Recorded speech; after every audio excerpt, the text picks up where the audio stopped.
Welcome to Joy in Our Town. I'm your host, Kit Evans Ford. Today we have a very special guest, Miss Liz Dierolf, Director of Community Engagement with Skip Along Family and Community Services. Liz, welcome to the show. Thank you for having me. Oh, it's an absolute delight to have you here today. Today we're talking with Liz about car seat safety for kids, a very important topic. So I'm really excited that you're here. So to start us off, you see kids getting in and out of vehicles every day, going to school or at home and other things. So what mistakes do you see parents often making? Well, I think one of the bigger issues that parents face is keeping their child buckled in the seat once they get to an age where they can unbuckle themselves if they want. A lot of times you're rushing in the morning to get them to school, get them to childcare, and if you get a little flustered, like I do sometimes with my kids, you may drive out the door, and if the kid is having a rough day, maybe you decide you don't want to buckle them and force them to be strapped down, but that's really important to set a good example and buckle ourselves and make sure the children are buckled. Mm-hmm. Now, why should children be strapped in correctly? Well, there are some great, not very happy statistics that show that the number one cause of deaths in children are preventable injuries. And obviously we take cars and trucks and vans and every single day, especially around here in the Quad Cities. So it is really important that they're strapped in safely and securely and properly so that they remain safe in case there is an accident or something happens to them while they're in the car. Well, I know you have really helpful information from Skip Along, but I also know just from speaking with you earlier, you have 3 girls yourself. So how has the journey been with your girls and the car seat safety? I do. I have 3 daughters, 8, 6, and 3. So I have run the gamut between the rear-facing infant seats to the convertible seat to the high back booster to now having a child who sits with just the seat belt in the car. So I've learned over the years and through reading lots of information and getting some help from some local resources how to properly secure all of those children in the car. Well, wonderful. So, it's good to know that at each stage there's a different process for each one with where they should be faced and other things. So to get into those details, how long should children be in car seats and how long should children be rear-facing in those car seats? Well, the American Academy of Pediatrics has some very helpful information and recommends that children be rear-facing in the back seat of a car until they are 2 years old or until they exceed the manufacturer's weight and height limits for the rear-facing car seat. Children in general should be in some sort of child restraint device, whether it's an infant car seat, a booster seat, or a little smaller booster with the actual seatbelt for the car until they are over 4'9" and over 40 pounds. The Academy also recommends that children stay in the back seat of a car until they are 12 years old. Oh, wow. Okay, good to know. Good to know these details, and they can find all that information online.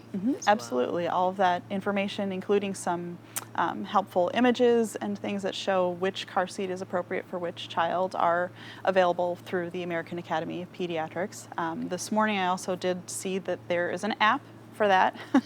There's an app from the American Academy of Pediatrics that you can put on your mobile device, Android or iPhone, and it has some really helpful information. You can even put in your child's height, weight, and age, and it will recommend what child restraining device, car seat, is appropriate for that child.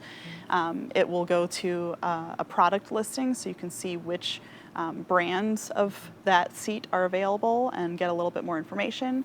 And that app also does have a spot where you can plug in what car seat you are using, and it'll tell you some information about it, including the lifespan of the car seat and whether there are any manufacturer recalls.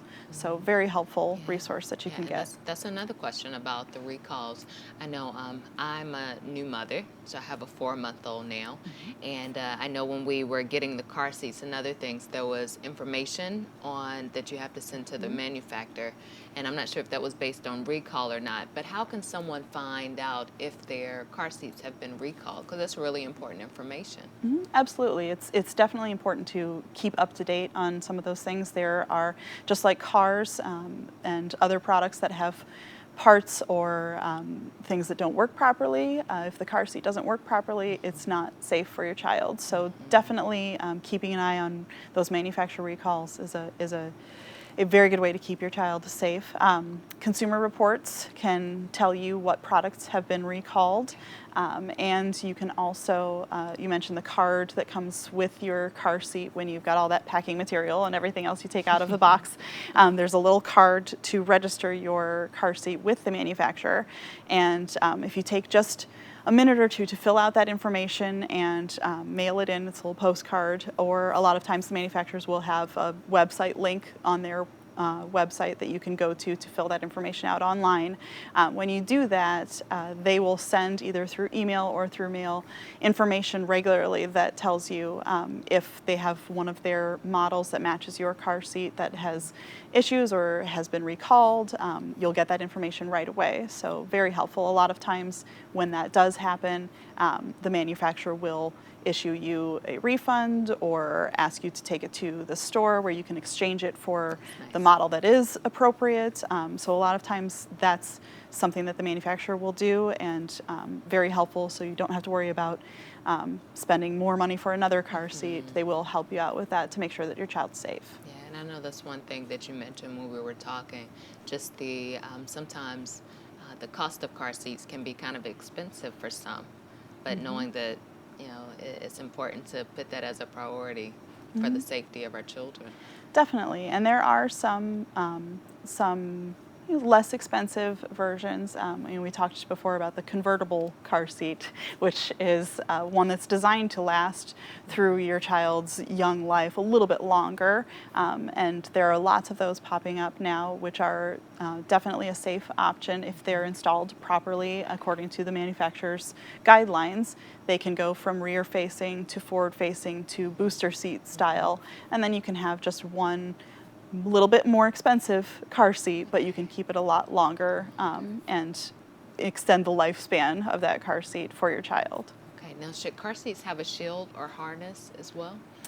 Most car seats that you purchase new will have the appropriate safety devices to keep your child in the seat and properly harnessed. So we talked a little bit too about whether you should purchase a car seat brand new or if it's okay to get it from a friend or from a yard sale.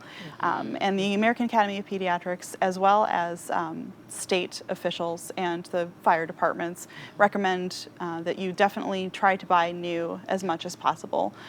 If you purchase a car seat from the manufacturer, from a store brand new, you're guaranteed to have all of the proper pieces, and you'll know that it hasn't been involved in a car accident and that it is safe for your child. We can trust everyone to be honest, but if a car seat has been involved in a car accident, it's very similar to your car. Things may not look like they're any different, but there could be some damage inside the car seat that would prevent the child from being completely safe the next time that there may be an accident. So definitely purchasing new and following the manufacturer's guidelines, reading the manual, which car seats have manuals too. I know how much we all love to read through manuals for all of our technology devices, but it is very important to make sure you're following those guidelines and installing the car seat the way that the manufacturer intends. You can watch YouTube videos and get resources from the American Academy of Pediatrics as well to make sure that your car seat is properly installed. Okay, now I know you mentioned technology, and with some cars now you have built-in car seats. So are those built-in car seats safe? I wouldn't be able to say. However, I would definitely, again, go back to the American Academy of Pediatrics and check their website or find out more information through them and through the manufacturer of the car that has the built-in car seat to check to make sure that it meets the guidelines and laws for safety in the state that you live in. That's what's most important. Even though you may feel your child is safe, we have laws in Iowa and Illinois to protect children in cars, and if the police officer doesn't feel that that car seat meets that law, you may get in trouble. So definitely look for the manufacturer's guidelines and look at the American Academy of Pediatrics to make sure that whatever built-in seat you have in the car meets the guidelines that are appropriate for children. Very helpful. Keeps coming up, American Academy of Pediatrics. Yes. Okay. All right. Do you know their website?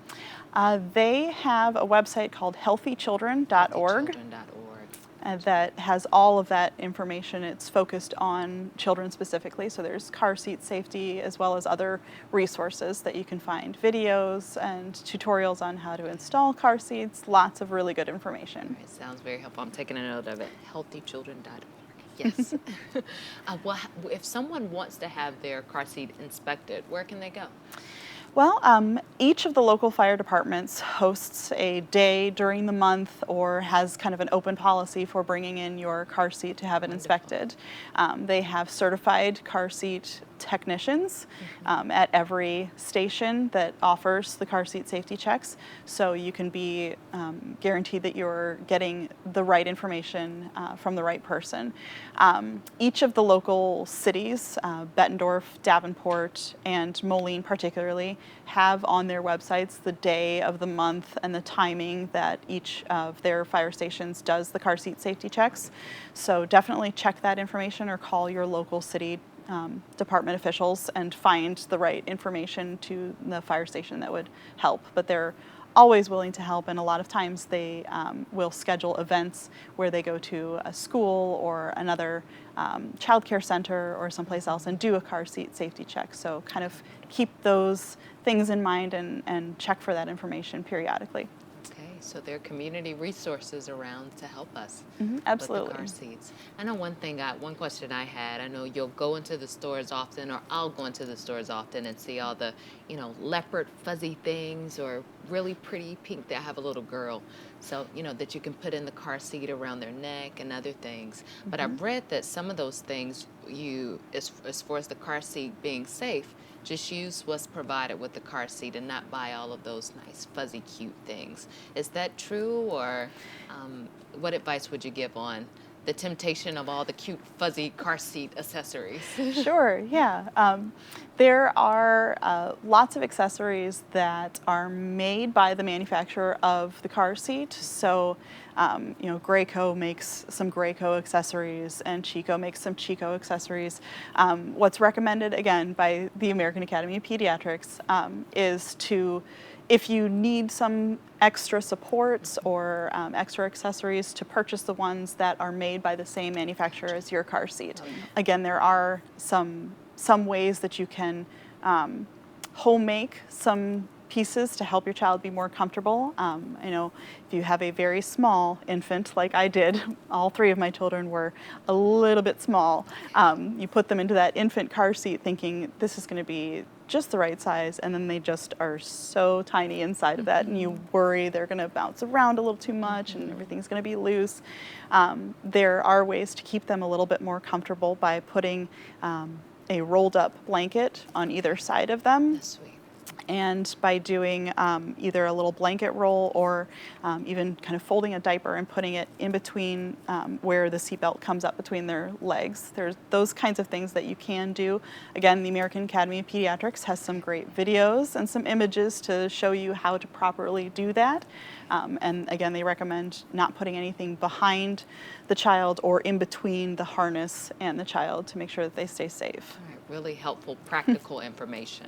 Yeah. Now, where can we go and get more information about your organization? If someone wants to get in contact with you, where should we go?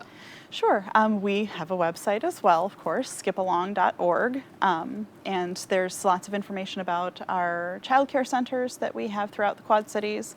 We also do have some resources for parents who may be in need of clothing or food, some crisis intervention services. So there are a lot of community resources we have as well on that website, and we have Facebook pages. We're social as well, so a lot of our Facebook pages will talk about some community events coming up, free activities to do with the children, that kind of thing. So lots of information available. Wonderful. Well, thank you, Liz, for your time. Such really, really helpful information. We really appreciate you. Thank you so much. Yeah, and thank you for being here. Stay tuned. We'll be right back with more Joy in Our Town. More than 600 people are living with HIV and AIDS in the Quad Cities. Over 150 of them don't know it. The project at the Quad Cities provides support to hundreds of individuals and their families in Iowa and Illinois. We've performed thousands of confidential HIV tests and helped HIV-positive mothers give birth to 18 HIV-negative babies. Our mission, your life, the project of the Quad Cities, committed to action in the battle against HIV, STI, AIDS. Welcome to Joy in Our Town. I'm your host, Madison Logan.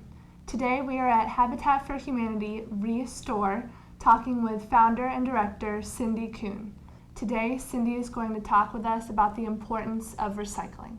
Cindy, welcome to the show. Thank you for having me. Tell us a little bit about the Habitat for Humanity Restore, your mission, and what you do here. Well, our mission is twofold.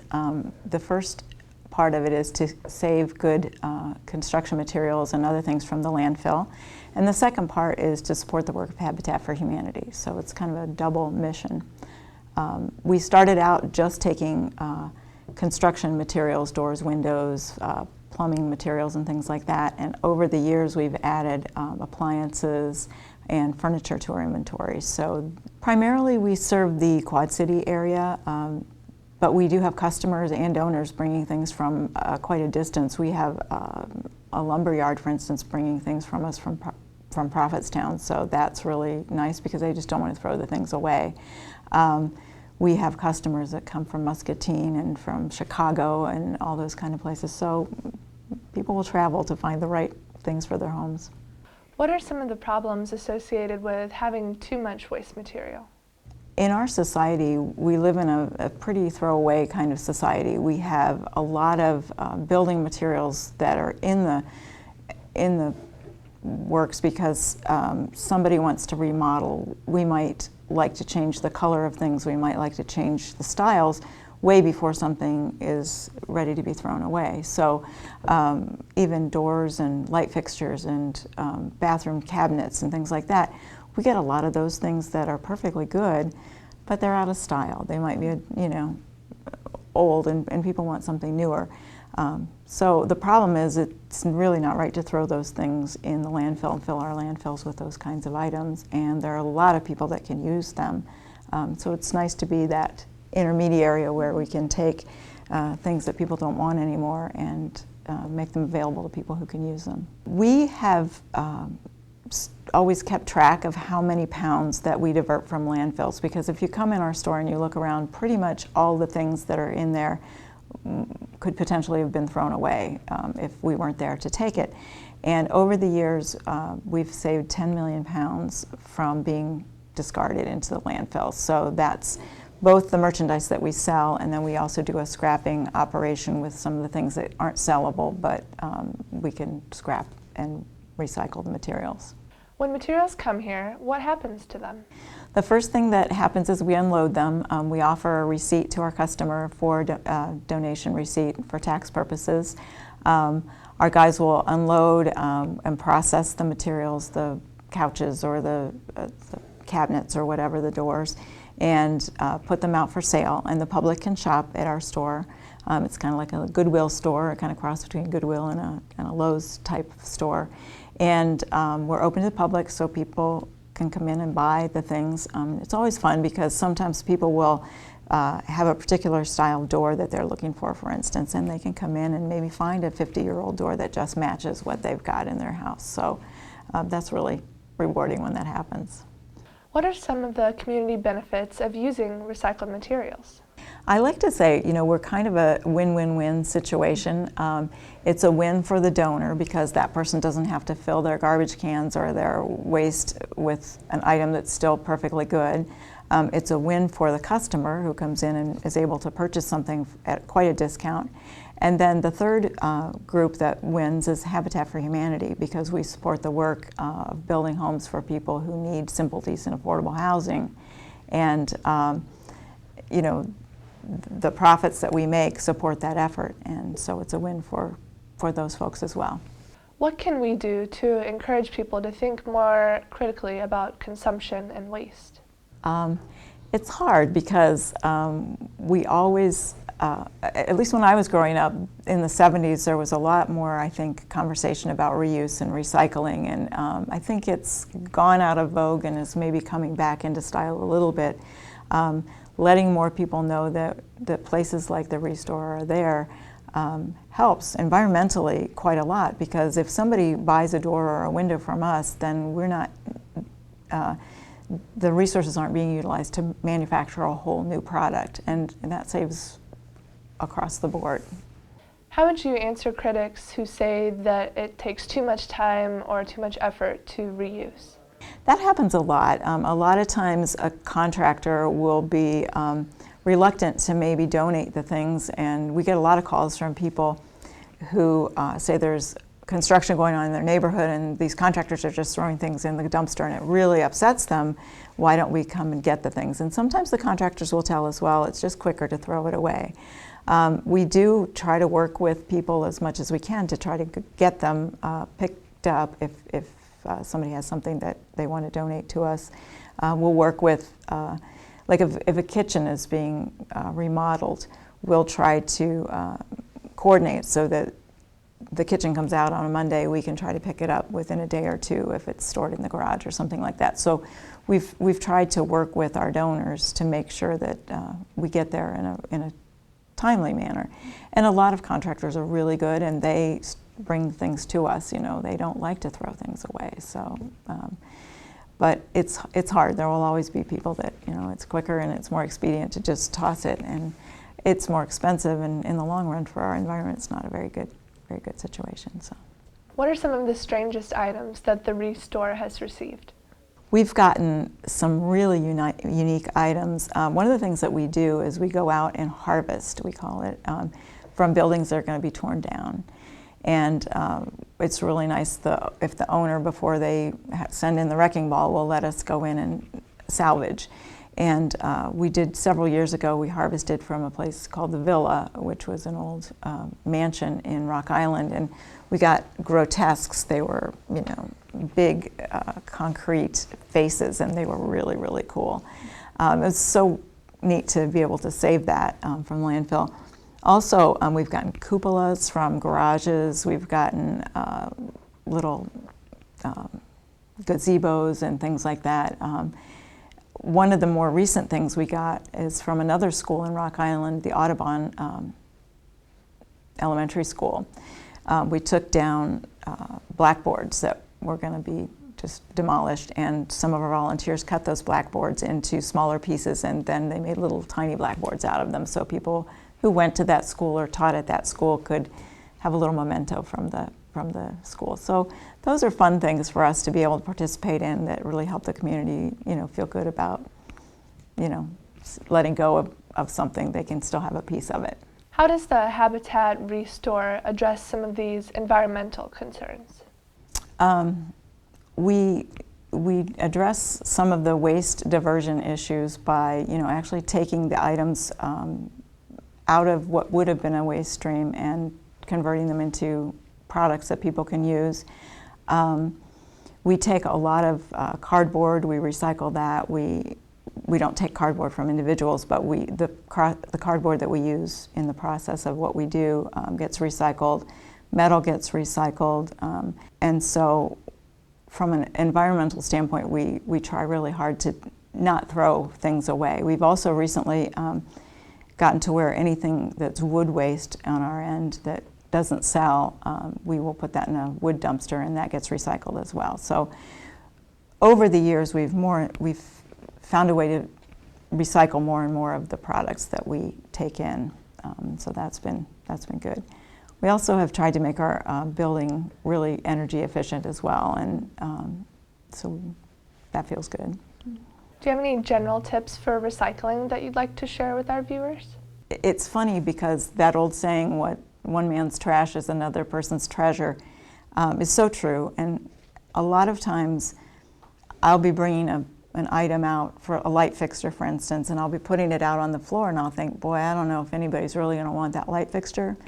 And next thing I know, somebody's taking it up to buy it. And so what my personal style is, or what yours is different. And if I move into a house and I don't happen to like the fixtures or the lighting or the cabinetry, that doesn't mean that they're not something that somebody else can appreciate. So keep that in mind, that we all have different tastes, and just because it doesn't fit your taste, it doesn't mean that it's something you need to throw away. How can viewers acquire recycled materials from the Restore? We are open Wednesday through Saturday. Wednesdays are late night. We have opened from 10 till 7 on Wednesday. Thursday and Friday we're open 10 to 5, and Saturday we're open 10 to 3. So anybody can come in and shop. It's kind of an adventure. We say every day is like Christmas because we don't know what's coming. So we have a lot of customers who come in and shop weekly, a couple times a week, because they know the good stuff comes out all the time, and they don't want to miss a chance of getting the great deal on some really cool thing. How can people get more information about reusing items or volunteering with Habitat? We have a website that we try to keep fairly current, and I'm kind of proud of that, and we have a page on there for our volunteering. We also have a page on there for shopping, and that gives a listing of a lot of our current inventory, or at least some of our special things. And so I would send people to our website as a good resource for what we do and how they can participate either as a donor or a shopper or a volunteer. Would you mind giving us a brief recap of key things you would like our viewers to remember? Well, a lot of what we have at the Restore, almost everything that we have at the Restore, has come to us by donation. And many, many thousands of pieces of things. So those are handled by a small paid staff, but a large group of volunteers, maybe 50 to 60 volunteers come in during the week and help us process, unload, price, and cashier and display all those things. So it's a joy to work with those folks. They've been really supportive, as have been the customers and the donors in the Quad City community. So it's just a great place to be. It's a great place to work, and I'm really blessed to be a part of that. Cindy, thank you so much for coming on our show and discussing with us the possibilities of reusing durable medical equipment. Thank you for having me. I really appreciate being able to get the word out. Thank you, viewers, for watching. Join us next time on Join Our Town. This program has been sponsored by the Trinity Broadcasting Network and made possible by your telethon dollars. For continual support, and keep Join Our Town brought to your home every day. So write Join Our Town, P.O. Box A, Santa Ana, California, 92711.